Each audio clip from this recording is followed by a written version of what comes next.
Welcome everyone to Ti-Fi Talk Episode 2. I am Petty Hawkins and I am joined here by Ti-Fi Studios founder Dan Fontana.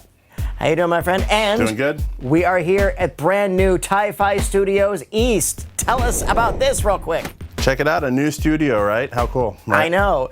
Kind of goes back to our beginning. It does. It does remind me of how we started this whole thing down on Orange Blossom Trail in 2003, I think. Yeah. It's been a while. It has been definitely a while. But hey, you know, good things evolve. Things keep going as it is. And so many other things we got to talk about in this episode too. We got this new place we're going to talk about. We got some new people joining the team, and we have a brand new project. We do. We have a couple of really cool things. But before that, let's just talk about the love we need to send out to everybody for the winter release, Heaven Help Us All, and Soul Cake, the mustard seed of Central Florida. We raise a good amount of money for them over the Christmas holiday or the holiday, whatever you want to call it.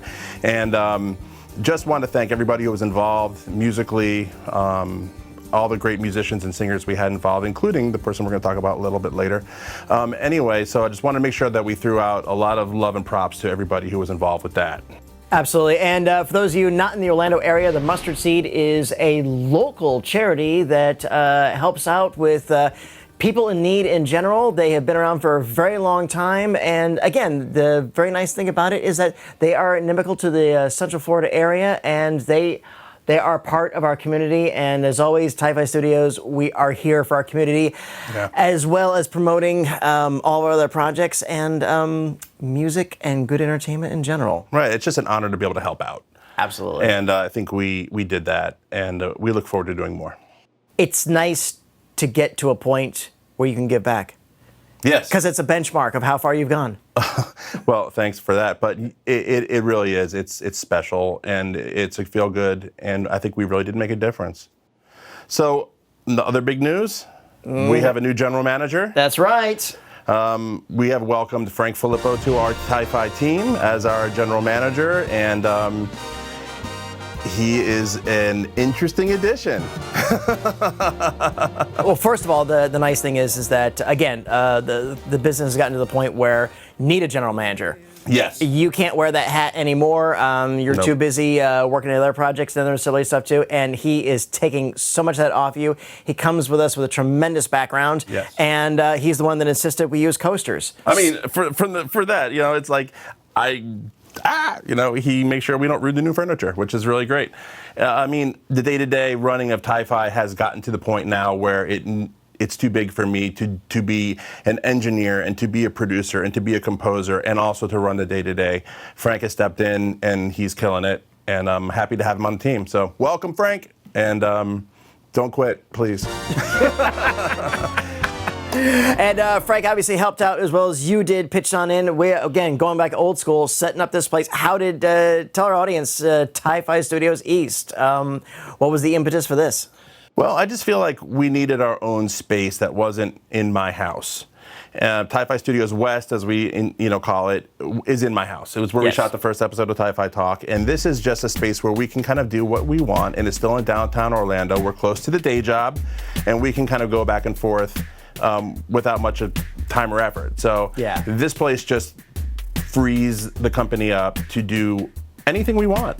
The room we're in right now is our control room at Ti-Fi East, and this room is set up to be a presentation room. That's why we have big video screens and stuff in here, so we can show clients our final products and pitch to clients our production decks if we have them for whatever shows we are pitching.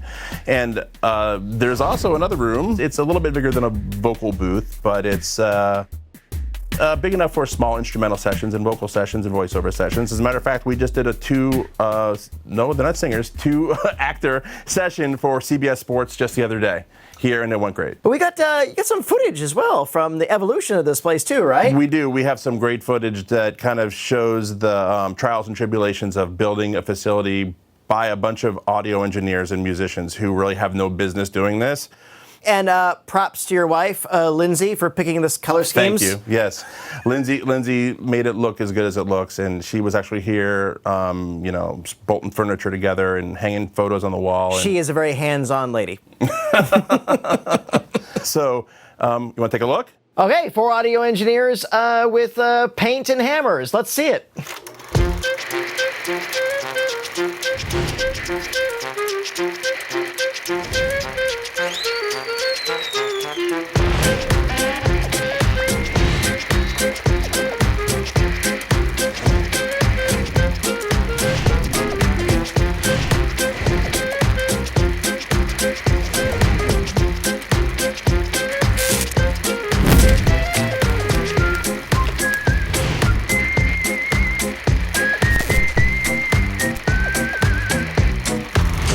Okay, I like that last bit. All right.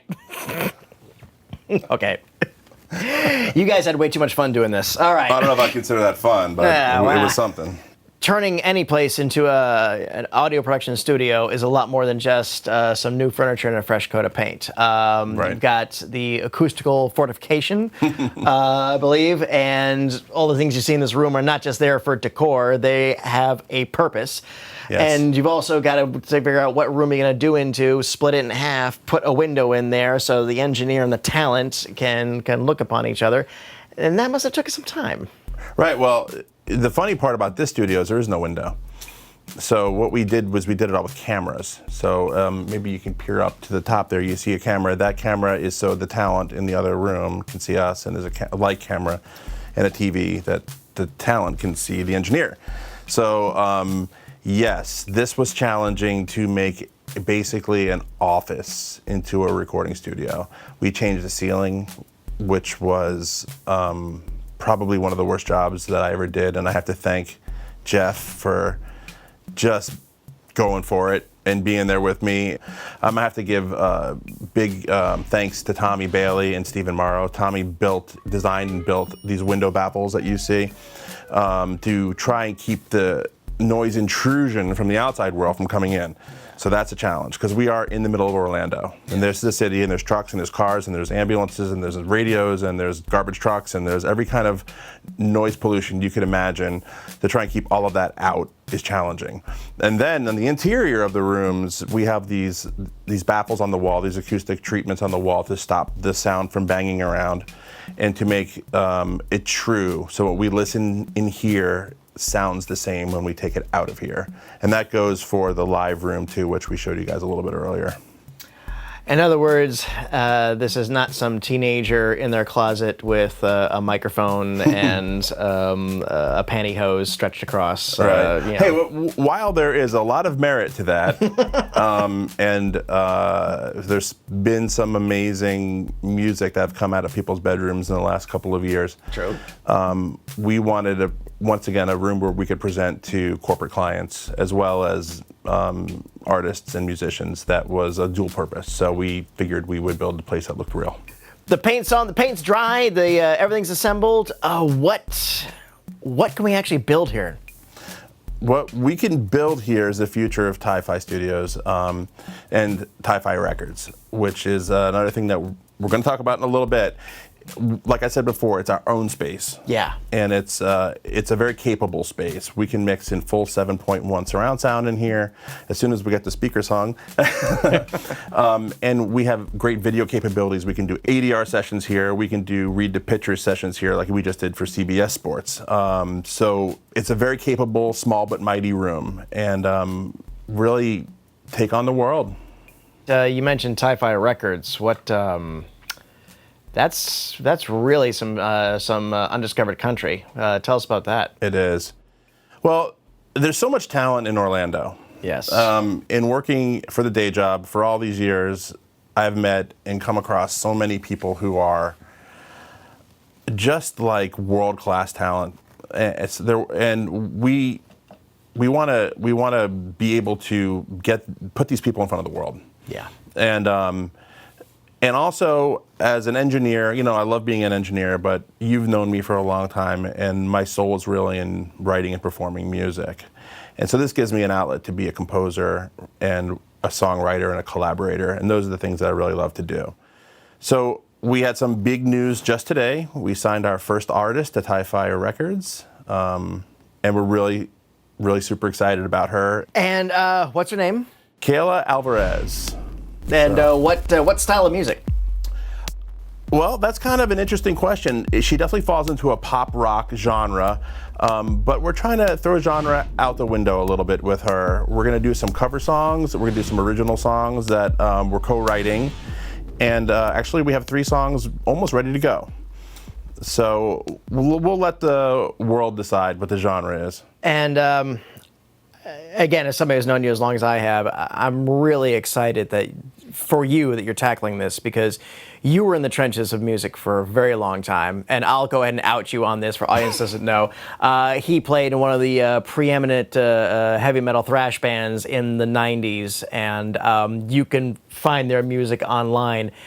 And they were big. They were really, really big. So you bring the experience to the table, and not only can you spot talent, you can mentor them. Right. You can really facilitate this for them. Right, and for these artists, and Kayla is a young artist, and this is her first foray into the record business, and yeah, that's really an exciting part for me to be able to be that mentor as well as a co-producer and a co-writer with her. So it's just different for me to write music I don't perform. That is something I have to get used to. But every time, and it's been a couple songs now, that I put the lyric sheet in front of her and she sings it, I go, oh, thank God she's singing it. Because as far as a technical singer goes, she's incredible. It'd be really interesting to see the chemistry at work at this. It has been interesting, and it will continue to be, because you don't realize the influences that come bubbling up out of you as a songwriter and as a musician until you start working with another person. Yeah. And it's been shocking how much 90s is in me. And, being a child of the 70s and 80s, but boy, was I really heavily influenced by a lot of stuff that went on in the 90s, the stuff that's kind of coming around again, and it's kind of cool, and it's coming out, and I'm not even going, oh, I want this to sound like a 90s record or an 80s record. It's like, oh my God, it's just such a good, cool mishmash. And then her influence, it just, twists it on its ear again, which is really cool. Yeah. And the other thing, too, is that besides all the technical expertise that Typhi Studios can bring to it, by absolutely making it the best it's possibly ever going to sound to the human ear and beyond. Right. You also have connections and you can network in, and it's like you know so many people, so much talent in this town in Central Florida specifically that, hey, you know what? Why don't we have a Digger-a-Doo or something like that to introduce us on? You know a guy. Right, and a lot of the other guys on the team, I'll speak directly about Jeff and his contacts and his industry scope from the pop world is, incredible. And Jeff is engineering these sessions with Kayla. I'm not engineering. I'm not sitting at Pro Tools. I'm not sitting at this desk at all. I'm in the back of the room. And it's a different perspective for me, but it's something that has really freed me up to be more creative and more on the spot. But yes, we do know a lot of people now after 20 some odd years in the music business to say, hey, take a listen to this artist. So hopefully that's an asset at the end of the day. Experience is always an asset. Okay. Not a lot of people have it, or if they do, they're a little bit hesitant to share it. Even the way we constructed the contract for Kayla was more about mutual benefit and collaboration, not about record company artist. We blurred the lines. And because I remember some of the record contracts I was offered when I was an artist, and this is not that. We are not trying to lord over people or be any kind of a mogul. We're just trying to be creative and work with people. So in closing, new facility, new management, new talent, new sponsors. Right. This episode of Typhi Talk was brought to you by Cinesamples, the worldwide leader in orchestral sampling. Just an incredible company that produces some of the most beautiful sample libraries available, and good friends of ours, and we want to throw them some love and thank you very much, Cinesamples, for making Typhi Talk happen. Absolutely, absolutely. And for those of you who maybe just watching this on one social media format, what are our other platforms? Oh boy, we're on all of them. Instagram, Facebook, you name it, YouTube, we're everywhere. But the main place to go is typhistudios.com, and soon typhirecords.com. Speaking of records, when do we finally get to meet Kayla? Next time. I'll be there, and we certainly hope you'll be there as well. Thank you for watching this edition of Typhi Talk. Thank you so much for joining us. Be sure to like and subscribe to all of our social media platforms. And remember, never be afraid to listen to something that you may have already heard.